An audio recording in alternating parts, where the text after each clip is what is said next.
ಹೆಬ್ಬಾಳ್ಕರ್ ಅವರೇ, ನಾನು ಮಾತಾಡುವಾಗ ಇರಲಿಲ್ಲ, ನಾವು ಹೊರಟೋಗಿದ್ದೀರಿ ಅಂತ ಅನ್ಕೊಂಡ್ಬಿಟ್ಟಿದ್ದೆ.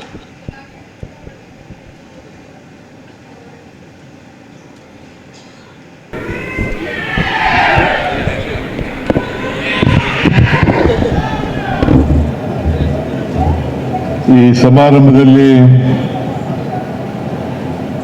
ಉಪಸ್ಥಿತರಿರ್ತಕ್ಕಂಥ ಮಾಜಿ ಮುಖ್ಯಮಂತ್ರಿಗಳು ಹಿರಿಯರು ಆದಂಥ ಮಾನ್ಯ ವೀರಪ್ಪ ಮೊಯ್ಲಿ ಅವರೇ, ಸಚಿವರಾದಂಥ ಡಾಕ್ಟರ್ ಎಚ್ ಸಿ ಮಾದೇವಪ್ಪ ಅವರೇ, ಇನ್ನೊಬ್ಬರು ಸಚಿವರಾದಂಥ ಶ್ರೀ ಮಧು ಬಂಗಾರಪ್ಪ ಅವರೇ, ಕಾರ್ಕಳ ಕ್ಷೇತ್ರದ ಶಾಸಕರು ಆತ್ಮೀಯರು ಆದಂಥ ಶ್ರೀ ಸುನೀಲ್ ಕುಮಾರ್ ಅವರೇ, ವಿಧಾನ ಪರಿಷತ್ತಿನ ಸದಸ್ಯರಾದಂಥ ಐವಾನ್ ಡಿಸೌಜ ಅವರೇ, ಮಾಜಿ ಸಚಿವರಾದಂಥ ರಮಾನಾಥ್ ರೈ ಅವರೇ, ಶ್ರೀ ವಿನಯ್ ಕುಮಾರ್ ಸ್ವರ್ಕೆ ಅವರೇ, ಮಾಜಿ ಸಂಸದರಾದಂಥ ಜಯಪ್ರಕಾಶ್ ಹೆಗ್ಡೆ ಅವರೇ, ದಕ್ಷಿಣ ಕನ್ನಡ ಜಿಲ್ಲಾ ಸಹಕಾರ ಬ್ಯಾಂಕ್ನ ಅಧ್ಯಕ್ಷರಾದಂಥ ಶ್ರೀ ರಾಜೇಂದ್ರ ಕುಮಾರ್ ಅವರೇ,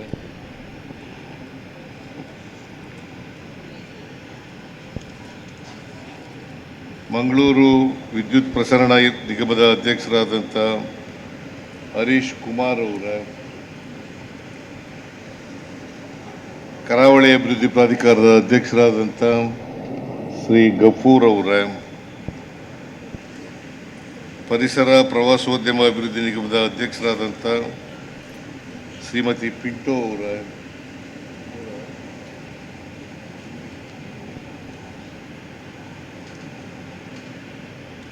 ಈ ಜಿಲ್ಲೆಯ ಉಸ್ತುವಾರಿ ಸಚಿವರಾದಂಥ ಶ್ರೀಮತಿ ಲಕ್ಷ್ಮೀ ಹೆಬ್ಬಾಳ್ಕರ್ ಅವರೇ, ನಾನು ಮಾತಾಡುವಾಗ ಇರಲಿಲ್ಲ, ನಾವು ಹೊರಟೋಗಿದ್ದೀರಿ ಅಂತ ಅನ್ಕೊಂಡ್ಬಿಟ್ಟಿದ್ದೆ.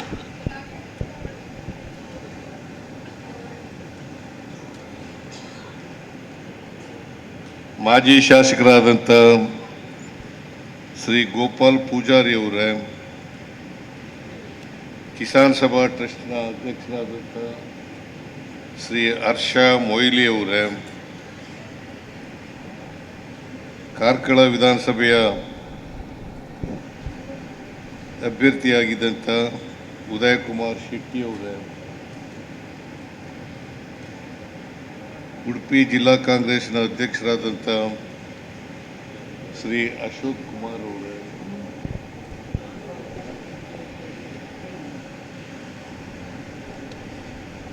ನಾರಾಯಣಗುರು ಅಭಿವೃದ್ಧಿ ನಿಗಮದ ಅಧ್ಯಕ್ಷರಾದಂಥ ಮಂಜುನಾಥ್ ಭಂಡಾರಿ ಅವರೇ, ಮಂಜುನಾಥ್ ಪೂಜಾರಿ ಅವರೇ, ಇಲ್ಲೂ ಅವರು ಇಲ್ಲ,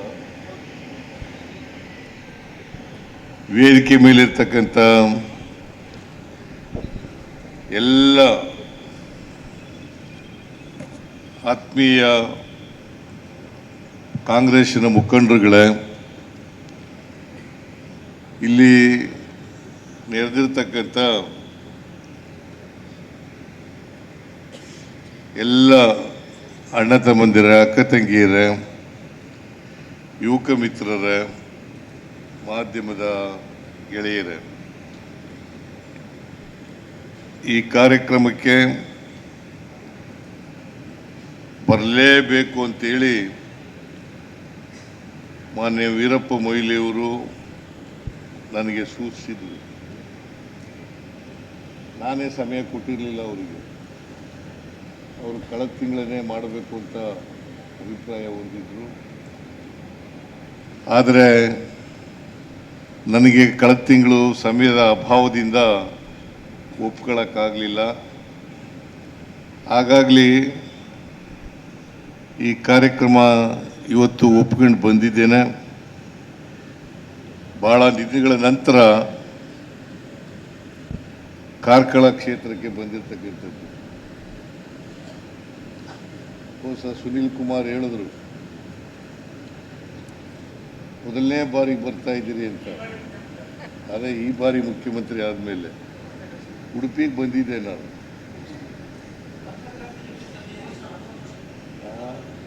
ಮಸ್ತಕಾಭಿಷೇಕಕ್ಕೂ ಬಂದಿದ್ದೆ ಹಿಂದೆ.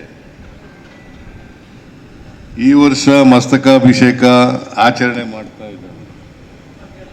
ಈಗಾಗಲೇ ರಾಜೇಂದ್ರ ಕುಮಾರ್ ಮತ್ತು ಅವರ ಎಲ್ಲ ಸಂಗಡಿಗರು ಬಂದು ಮನವಿಯನ್ನ ಮಾಡಿದ್ದಾರೆ, ಆರ್ಥಿಕ ಸಹಾಯ ಮಾಡಬೇಕು ಅಂತೇಳಿ. ವೀರಪ್ಪ ಮೊಯ್ಲಿಯವರು ಕೂಡ ಪತ್ರ ಬರೀತೀನಿ ಅಂತ ಹೇಳಿದ್ದಾರೆ, ಆರ್ಥಿಕ ಸಹಾಯನೂ ಕೂಡ ಮಾಡಬೇಕು ಅಂತಕ್ಕಂಥ ಮಾತುಗಳನ್ನು ಕೇಳಿಸ್ತಾ ಇಲ್ವಾ? ನಾನು ಈ ಕಡೆ ತಿರುಗೋದ್ರಿಂದ ಕೇಳಿಸ್ತಾ ಇಲ್ಲ, ಈ ಕಡೆನೇ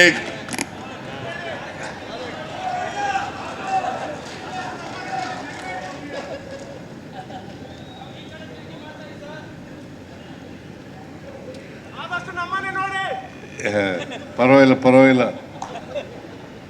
ಈಗ ಮೊಯ್ಲಿಯವರು ಕೂಡ ಆರ್ಥಿಕ ಸಹಾಯವನ್ನು ಮಾಡಬೇಕು ಮಸ್ತಕಾಭಿಷೇಕಕ್ಕೆ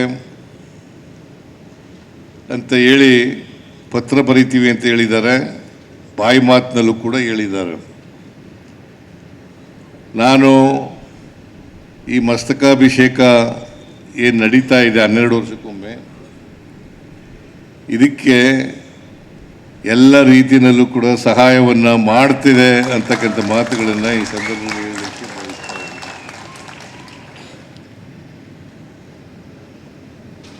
ಮೊಯ್ಲಿಯವರಿಗೆ ದೊಡ್ಡ ಅಭಿನಂದನೆಗಳನ್ನು ಸಲ್ಲಿಸಬೇಕು.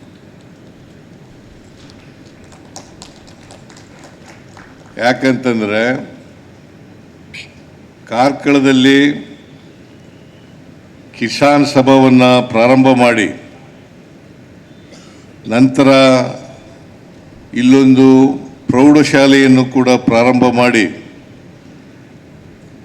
ಆ ಪ್ರೌಢಶಾಲೆಯಲ್ಲಿ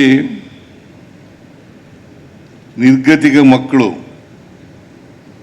ಕಡಿಮೆ ಅಂಕಗಳನ್ನು ಪಡೆದಿರ್ತಕ್ಕಂಥ ಮಕ್ಕಳು, ಡ್ರಾಪ್ಔಟ್ ಆಗ್ತಕ್ಕಂಥ ಮಕ್ಕಳು, ಅಂಥ ಮಕ್ಕಳನ್ನು ಸೇರಿಸ್ಕೊಂಡು ಶಿಕ್ಷಣ ಕೊಡೋದಿದೆಯಲ್ಲ, ಅದು ಸುಲಭದ ಮಾತಲ್ಲ ಅಂತಕ್ಕಂಥ ಮಾತುಗಳನ್ನು ಈ ಸಂದರ್ಭದಲ್ಲಿ ಹೇಳಲಿಕ್ಕೆ ಬಯಸ್ತಾ ಇದ್ದಾನೆ. ಆದ್ದರಿಂದ ಮೊಯ್ಲಿಯವರು ಭಾಳ ಉನ್ನತವಾದಂಥ ಕೆಲಸವನ್ನು ಮಾಡಿದ್ದಾರೆ. ಅವರಿಗೆ ಸರ್ಕಾರದ ವತಿಯಿಂದ ಅಭಿನಂದನೆಗಳನ್ನು ಸಲ್ಲಿಸಲಿಕ್ಕೆ ಬಯಸ್ತಾ ಇದ್ದೇನೆ.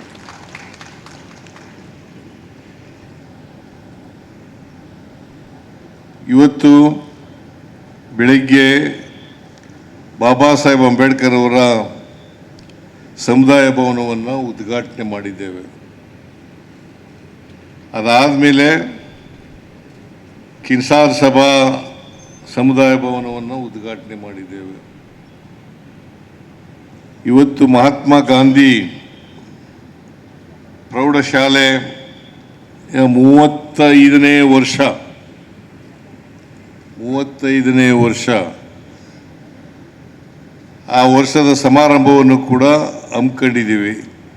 ಇವೆಲ್ಲ ಕಾರ್ಯಕ್ರಮಗಳ ಉದ್ಘಾಟನೆಯನ್ನು ಅತ್ಯಂತ ಸಂತೋಷದಿಂದ ನೆರವೇರಿಸಿದ್ದೇನೆ ಅಂತಕ್ಕಂಥ ಮಾತುಗಳನ್ನು ಹೇಳಲಿಕ್ಕೆ ಬಯಸ್ತಾ ಇದ್ದೀನಿ. ಸುನೀಲ್ ಕುಮಾರ್ ಅವರು ಮತ್ತು ಉದಯ್ ಕುಮಾರ್ ಶೆಟ್ಟಿ ಅವರು ಸರ್ಕಾರದ ಮುಂದೆ ಕೆಲವು ಬೇಡಿಕೆಗಳನ್ನು ಇಟ್ಟಿದ್ದಾರೆ. ನಮ್ಮ ಸರ್ಕಾರ ಏನು ಮಾತಾಡ್ತದೆ ನುಡಿದಂತೆ ನಡೆಯುವ ಸರ್ಕಾರ.